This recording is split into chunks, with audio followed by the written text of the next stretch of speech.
Welcome to Nice Ashes. I'm Mike. And what's all that noise going on? Wait, Mike, is that you? No, hey, it's Bert Badger. We've got a special guest on the show today. Hey, how's it going, Bert? So good. Thanks for having me. This is really cool.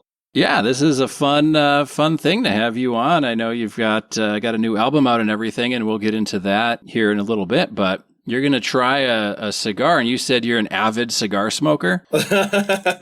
No. I haven't smoked a cigar in probably 10 or 11 years.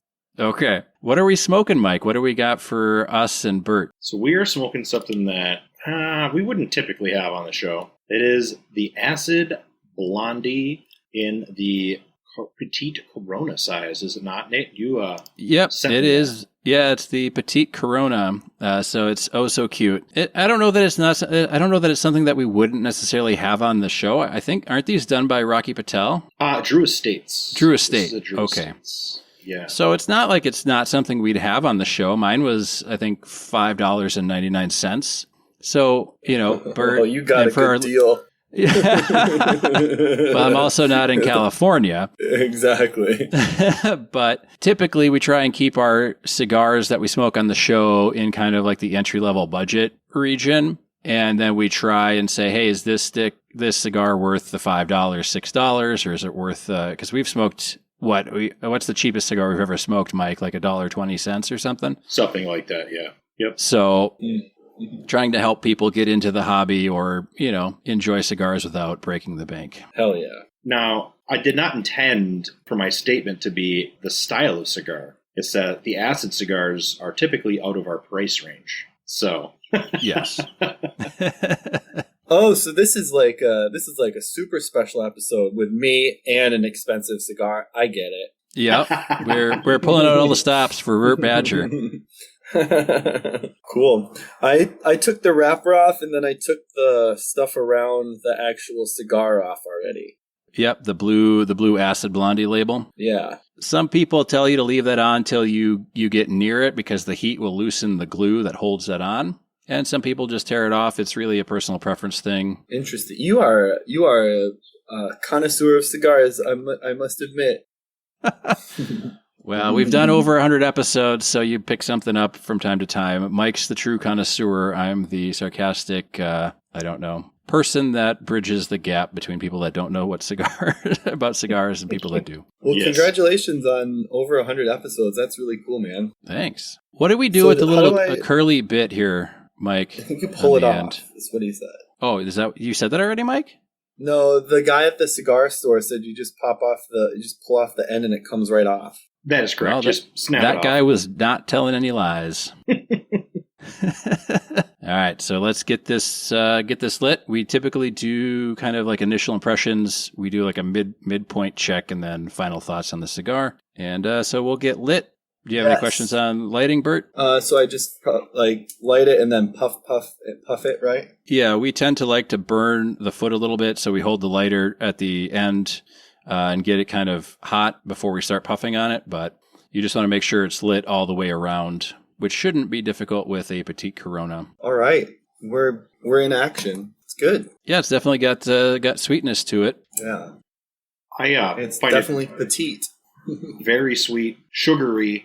I get vanilla and then also like potpourri. Okay. Weirdly. Is it like the hip potpourri, or is it that weird potpourri jar at your grandmother's house that had all sorts of things in it? That, like okay. the second potpourri one? Jar / incense. Okay, yeah.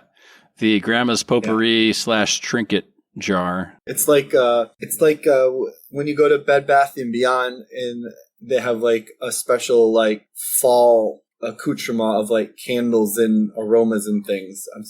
That's what I'm getting, but like vanilla-y. Yeah. That's and also I think accoutrement is probably the fanciest word we've ever had on the podcast. So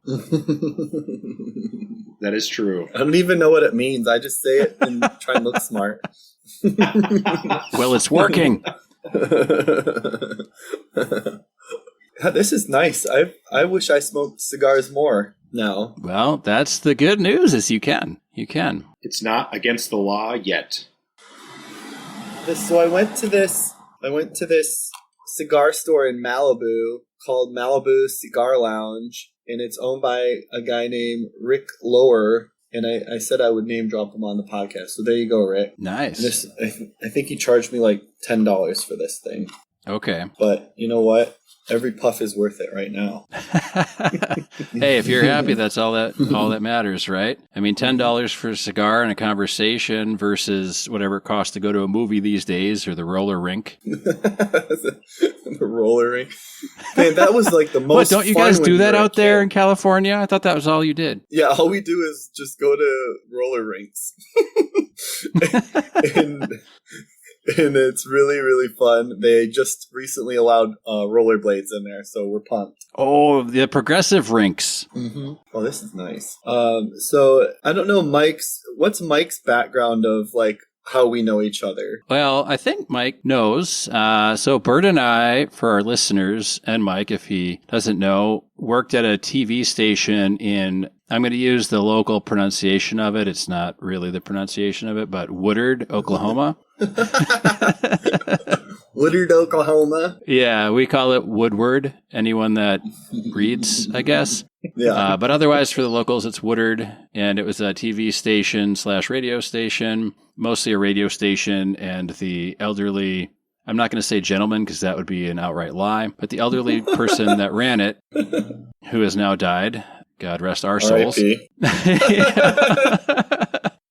fancied himself a TV star as well, but he had neither the looks for TV or the voice for radio, so he really should have been in print. What were the call letters?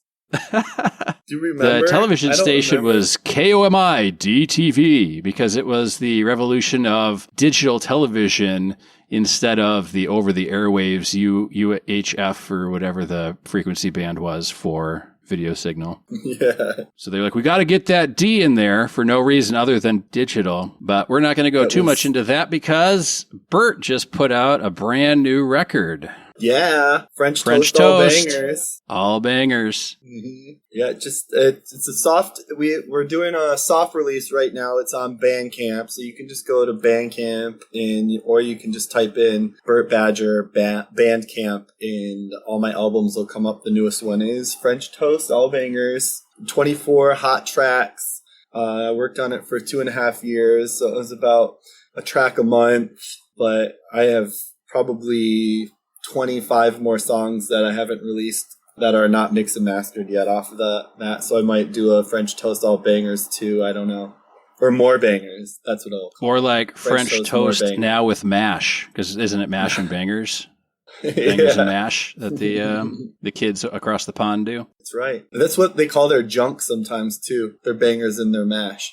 Yeah, my banger got stuck in the door or something. I don't know. It's a kid's record, though, so we're keeping it a little more clean. Keep it a PC. Yes, but you definitely should go to the Bandcamp, check it out. You can give it a listen. You can buy it and download it. I did hear rumblings on the internet that there are some limited edition CDs if you still groove with the CDs. Yep, I have physical copies of the album. If you want, you can get a hold of me at Bert Badger World on Instagram and hit me up and I'll send you one for $10. And that includes shipping because I'm a nice guy. But no French toast. Screaming deal. That is a screaming deal. It will not come with French toast. But yeah, I designed the album cover and I took all the pictures that are on it myself. The cover of it is this French toast I got in New Orleans at a place called French Toast. And nice. It was probably the best French toast I've ever had. It was almost like cake. It was something else. It was really, really good. Mm-hmm. Yeah, I thought maybe it was like a Waffle House and you were getting your pre-fight carbs in. Mm-hmm. I don't think I've ever been to a Waffle House. Oh, okay. I want to go. I just want to see what all the hoopla is about. Well, I've heard it's not so much a Waffle House as it is a Waffle Home. Oh, yeah. They have like their own power supplies, I heard, and they like know when like hurricanes and big storms are coming, and they yeah, have like I've seen that. Yeah, they have like their whole intricate. I know a lot about Waffle House, you guys. That even though I've never been there, but I can spout facts for days. Yeah, well, I mean, there's people that know all sorts of things about dinosaurs and they've never seen one in real life, so. That's right. What I heard about the Waffle House is that it's very similar to an old franchise called the Frying Pan, which is you want to be there after midnight, but you don't want to be there after midnight, more or less. Yeah. Like all the worst stuff happens after 1 a.m., but all the best stuff also happens after 1 a.m.? Yeah. The closer you get to 5 a.m., the more your odds of getting a chair thrown at you are, I think. That's probably fair. I think that would check out. Yeah. And then after 5 a.m., the odds go down again. Yeah. But I have seen Waffle House videos of just Waffle House servers just beating the heck out of people for messing with them. So cool. I've been watching, I don't watch TikTok, but I have seen people filming people trying to do TikTok videos where they mess with other people and then they get slapped or hit by the people that they're trying to prank for the TikTok thing. Good. We put a camera on our front door, one of the doorbell cameras, and this kid came up and like ran and drop kicked the door or something. And it was like a brand new door. Like we spent money on that door. And it's like, why? Why would you do that? But was that the door that you put leg bolts in to secure the latch? No, I don't think so. Because we got the front. It was the front door. The front door was professionally installed after. Oh, okay. That's wild, dude. Yeah, I mean, spend money on something in your house and some neighborhood kid will come and like kick it. Before that, they leave it alone. But if it's brand new and you just spent some money on it, they're going to come and mess with your life. Unbelievable. I'm appalled by that, and I'm so sorry that happened to you. It is all fine. I do not stay awake at night dreading the next drop kick of the front door. There was a time when like doing YouTube pranks was like cool, and it was like kind of like brand newish. I used to do it. I had like a YouTube site where I did that, and then like one day I just was like, you know what, this isn't cool. Yeah, I remember you used to walk around with your camera and you'd like talk to people, but you weren't. I don't think you were pranking them by like physically harming them or stuff. You were kind of doing the Sacha Baron Cohen type stuff. Yeah, it was more like that, but it was more of making a fool of myself instead of somebody else. But then it kind of like switched over to like people making fools of other people and stuff, and I don't like that. Yeah, that's not cool, kids. But what is cool is smoking cigars. Oh yeah. If you are above 21 in the United States. Oh, you have to be 21 now? You have to be 21 now, believe it or not. Yeah. Yeah, it's a brave new world. But did you have to be 21 to smoke cigarettes too? Yeah, yes. And vape. Oh wow, I didn't even know that. I'm so out and in most places you have to be 18 to get your ears pierced. Oh really? Or to tan. Or to tan or get a tattoo. Yeah, Las Vegas doesn't have any of those rules. I lived there for a year. I was a flight attendant for Frontier for a year, and I lived in Vegas, and it felt semi-lawless. It was wild. Like, and the fact that like there's normal people that live in Vegas and they don't go to the Strip and they don't hang out there, and that's like not a part of what they do. And so anytime I ever tell anybody that I lived in Las Vegas, they're like, how close to the Strip did you live? And I'm like, as far away as I possibly could. I don't want to be around that type of like scene or anything. Like, I can count on one hand how many times I went to the actual Strip when I was living there. And it wasn't to like gamble or get messed up. It was like, go to a cool speakeasy that's in a casino, or go there and meet up with a friend and take them away from the Strip, or whatever it was, like there's actually a fun culture there. There's a arts district that's really cool with breweries and a comedy club and like really good like mom and pop restaurants and things like that once you get off that Strip. Okay. That's cool. I mean, for people that don't go there a lot or don't live there, it's kind of hard to picture Vegas as anything other than the Strip because that's what's shown in all the movies and everything. But there's no reason it wouldn't have like an art district and all the other districts that major metropolitan areas have. Exactly. They just have more decrepit rock stars playing the hits from 50 years ago, right? Dude, I went to a show at this place called The Barbershop, and it's an actual real barbershop. And then in the back of it, they let you in and they ID you, and then it's like a speakeasy / venue hall in there, and I saw one of the most amazing musicians I've ever seen before. This dude was doing guitar solos with one hand and doing piano synthesizer with the other hand, and he was doing like Bohemian Rhapsody, singing, playing guitar and piano all at the same time. And I was so blown away, and people were like holding conversations and drinking, and I'm like, are you seeing this? This is amazing. Like, this is what you should be watching.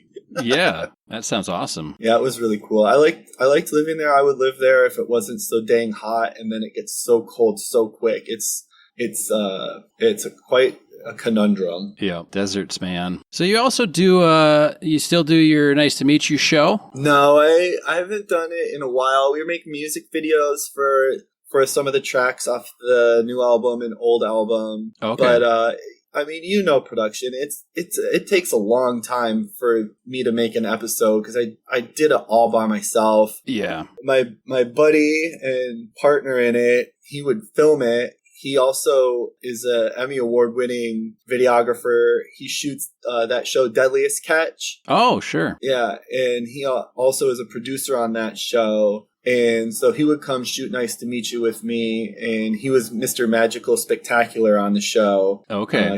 He's a great actor, and it just got to be a little bit too much, and monetarily wasn't worth it for me in the end. So if I were to do the show again, I would want to get paid to do it and not edit it and not have any. That's the dream, right? Like, I've got all these creative ideas that I want to do, whatever the medium is, but I don't want to have to edit it later and look at it for hours. So, and I also just kind of like ran out of like things to do as Bert Badger. It was fun, and like jumping in the character was cool, and I'll do it sometimes when I'm doing stand up just as like an act out or whatever, but yeah, I'm not really doing the show. I'm not even really doing stand-up anymore. I'm mostly focused on the music and some other stuff that I'm doing. Yeah, and I remember, and this might be a way throwback, and this might be something Bert doesn't want me to say, but I'm going to say it anyway,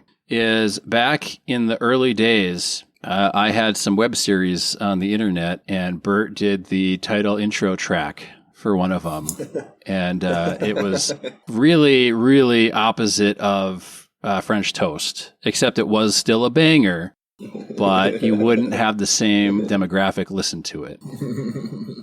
That was fun to do, and I was the internet. Yeah, and you used to do all the stuff in Fruity Loops or whatever it was, right? Before they went to FC Studio for copyright or whatever. Yeah. I still have an old version of Fruity Loops that I use, but for the most part, I did two tracks on the album. I did the PB&J mumble rap, and I did Ghost Hunt. I actually made that song, but the rest of it, I just send my vocals to somebody on Fiverr and pay them, and then they send me the music back, and we kind of work on it back and forth till we get it right. And then for the pop punk tracks, my guy who mixes and masters all the songs is a musical genius, John Paul Kaufman, JP, and he does all the guitars, bass, and drums for all the pop punk tracks on the album. And nice. I think that they turned out really, really good. I'm really happy with them. Yeah, I like everything that I've heard so far. I've got down to Ghost Hunt was the last one I was able to listen to, and I really liked it. I really like Cowboy Wannabe.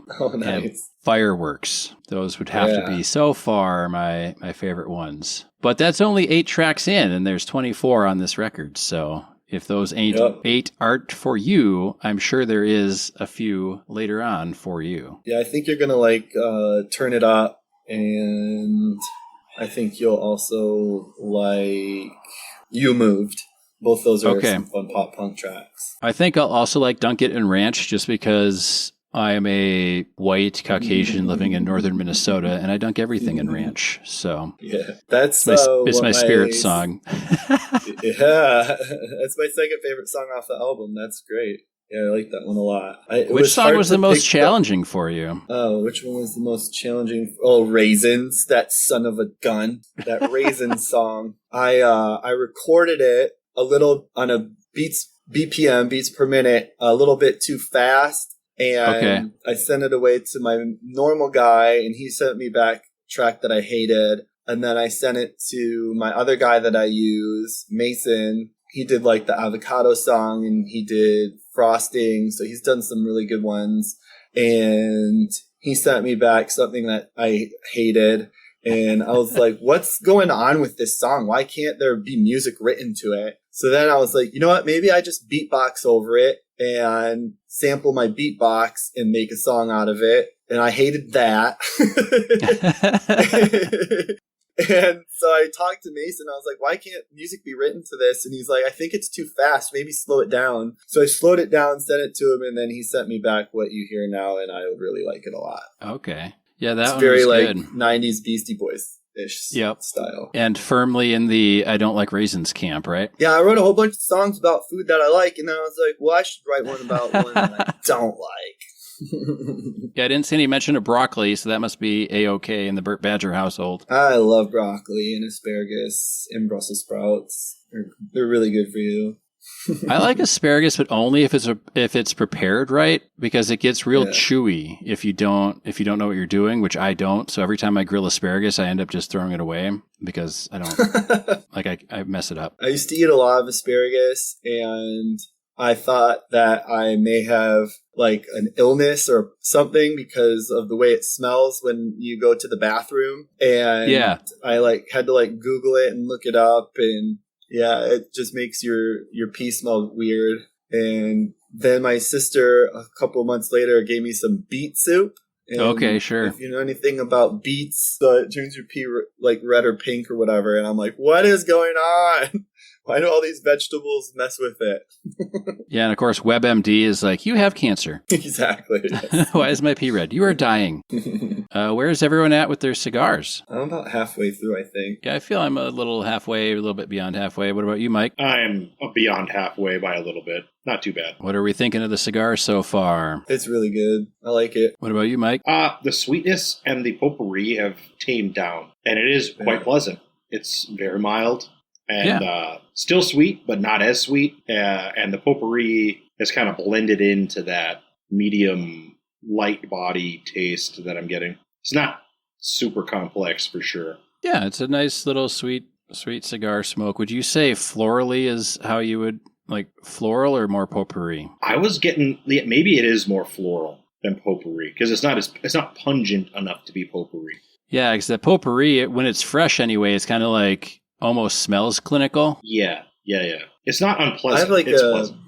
I like a light hint of like coffee bean, like a little bit of coffee-ish, like a latte or something. It's nice. Have you guys done Cuban cigars on your show? No, much to our great disappointment. So in the United States, you can't get Cuban cigars. You can get cigars that are grown with the same seeds that they use in Cuba, but it's grown. And Mike, do they even take Cuban soil and plant them in a different country? So they do all these things to try and circumvent it. Under Obama, he lifted the ban on the importation of Cuban cigars. Not importation, but a private citizen could visit a country that sold Cuban cigars and bring them back through customs. Mm-hmm. And then when Trump got into office, for whatever reason, he decided that was no bueno. So now you can't. I had a friend go over to Greece, and I told him if you happen by a cigar shop, grab some Cubans, bring them back. Don't declare them to customs. I didn't say that. I said that because kids, we should always declare whatever we're bringing into the country for Big Brother.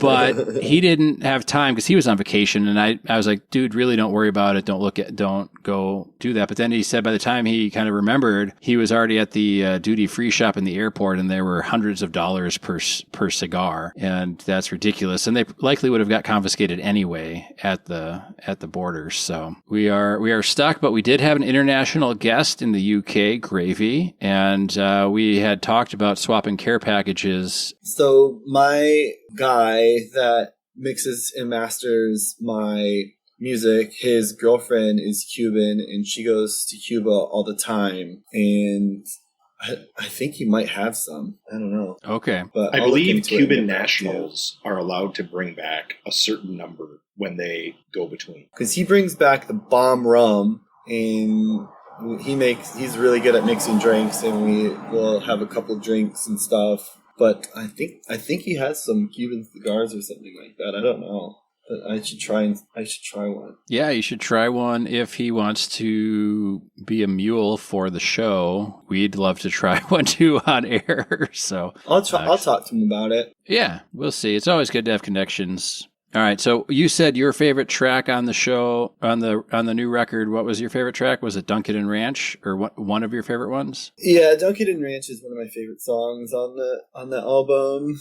And what other one do I really like a lot? All my friends like that Cowboy Wannabe song. Yep. I think that one turned out really good. And I really like the Cinnabon song. The Cinnabon's was good. I think yeah, probably Fireworks. Fireworks is probably my favorite. Yeah, I think that's my favorite thus far. That, Cowboy Wannabe, and Ghost Hunt. Yeah. But I did enjoy the Raisin one and French Toast. I mean, I've liked them all so far. Yeah, they're all bangers. Yeah. All bangers.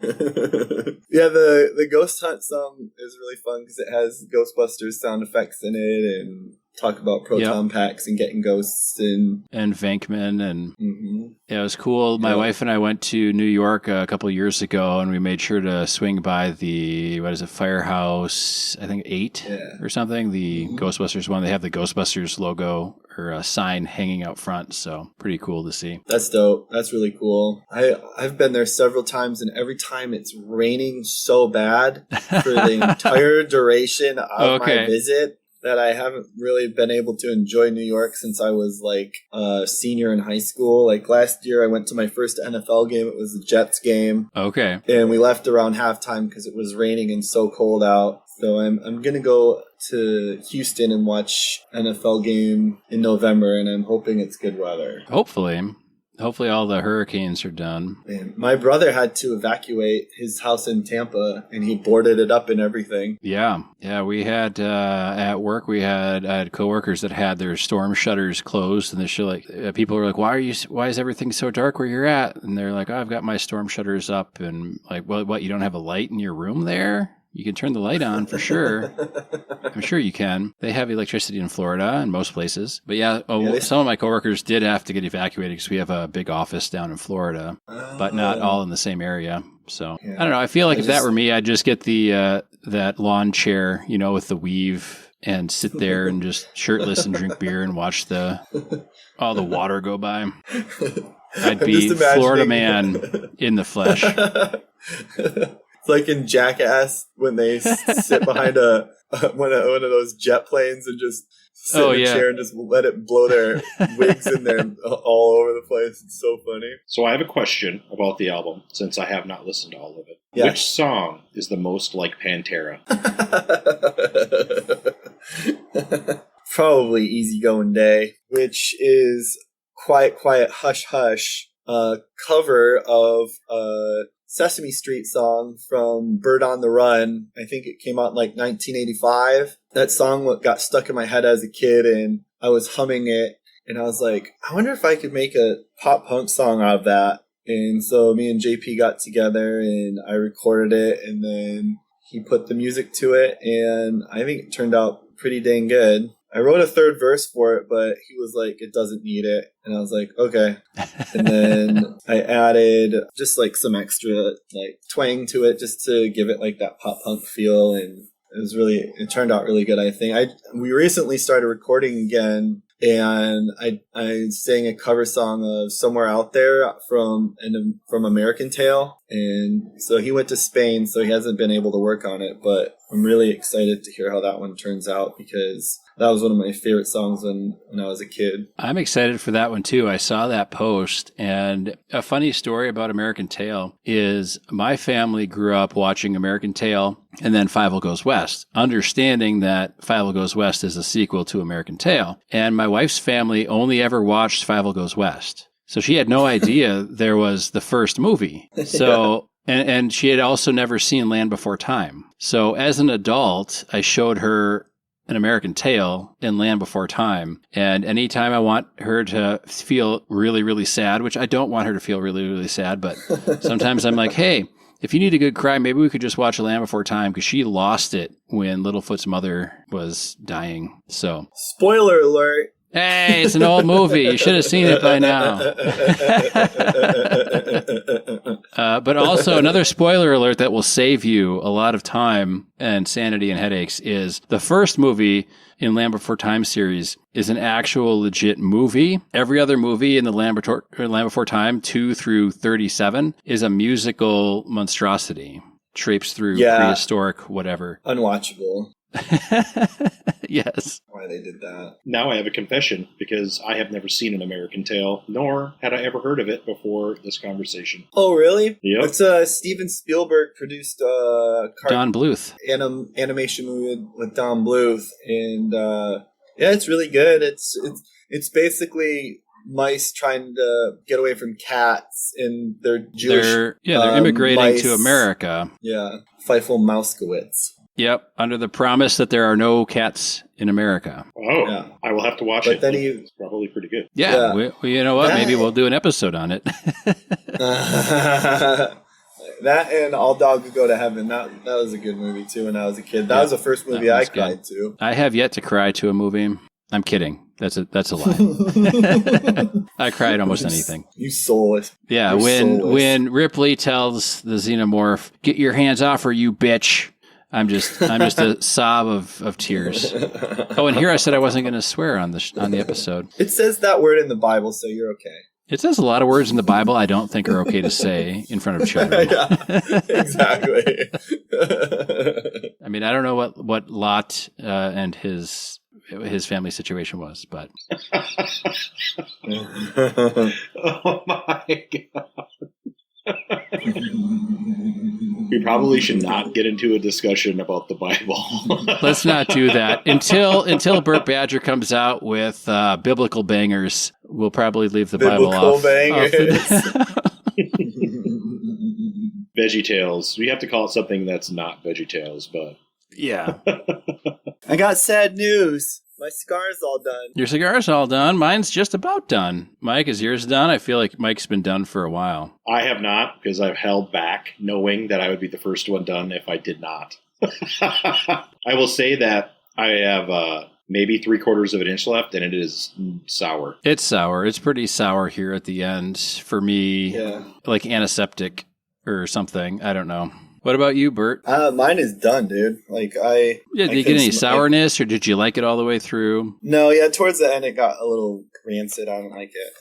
Yeah. I don't like it. Yeah, quite a few of the cigars in the price range we smoke tend to do that. Not all of them, but seems to be a fair number of them. What makes it a high grade expensive cigar? What is it comprised of? Like a better tobacco or something? Well, Mike might be able to speak more to that, but for the general sake of our comments, they've got the tobacco leaf in the middle, which is like the filler, and then there's something like a binder, and then there's the wrapper on the edge, and so any one of those three things could make the difference. And then with something like this, they've sweetened the cigar too, but Mike probably knows more the science of what makes it better or worse. Yeah, so this particular cigar would have a filler, and then because it's such a small gauge, I don't know how much binder they would have, but it's a blend of different leaves that they grab and scrunch up,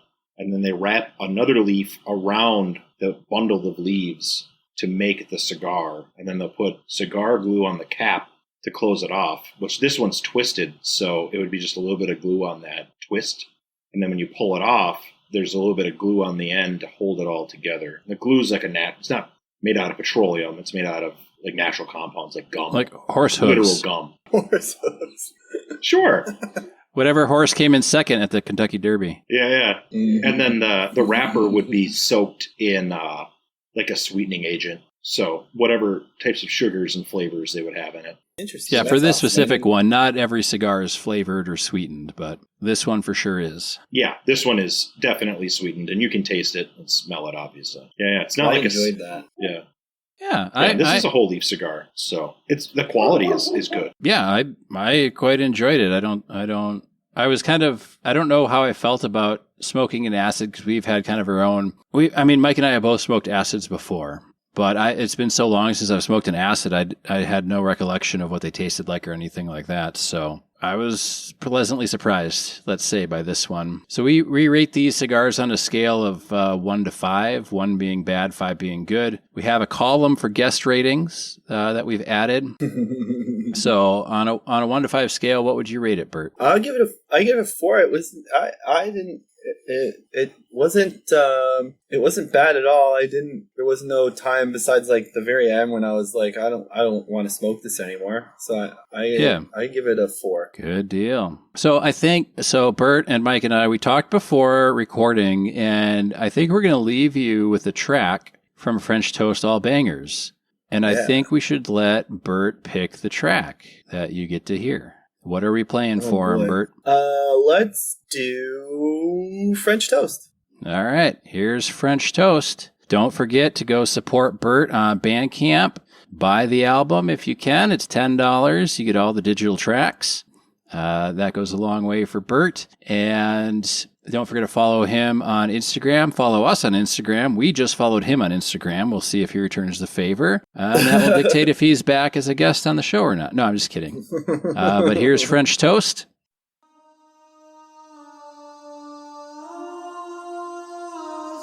French toast.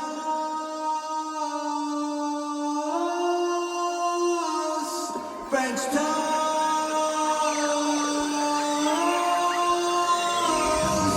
I want some French toast, oh please. It's eggs and bread made with ease. I want some French toast. I want it the most. I want some French toast.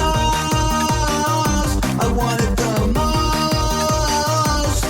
I don't mean to brag, I don't mean to boast, but I'm intercontinental when I eat French toast. I'm the one eating up the most. From coast to coast, I was diagnosed with the constant hunger to eat French toast. Lick it up, beat it up, beat it up.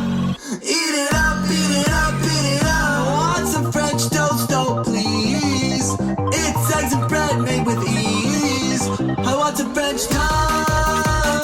I want it the most. I want some French toast. I want it the most. Slather on the syrup, doesn't matter if you're in Europe. I'll be kicking up my stirrups for a drop of maple syrup. Pour on the cinnamon like you're a gentleman. Rise on my insulin, cause when I eat French toast, I lack discipline. Eat it up, beat it up, beat it up. Eat it up, beat it up, beat it up. I want some French toast, oh please. It's eggs and bread made with ease. I want some French toast.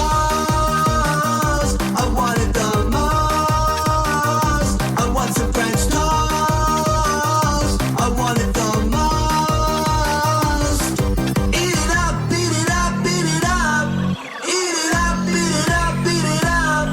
Oh, I want some French toast, oh please. It's eggs and bread made with ease. I want some French toast. I want it the most. I want some French toast. I want it the most. I want some French. Lying in bed, eating French toast. Combing my hair, eating French toast. Brushing my teeth, eating French toast. Swinging on a swing, eating French toast. Toast, toast, toast, toast, toast. Thanks for listening. Be safe, have fun. Bye.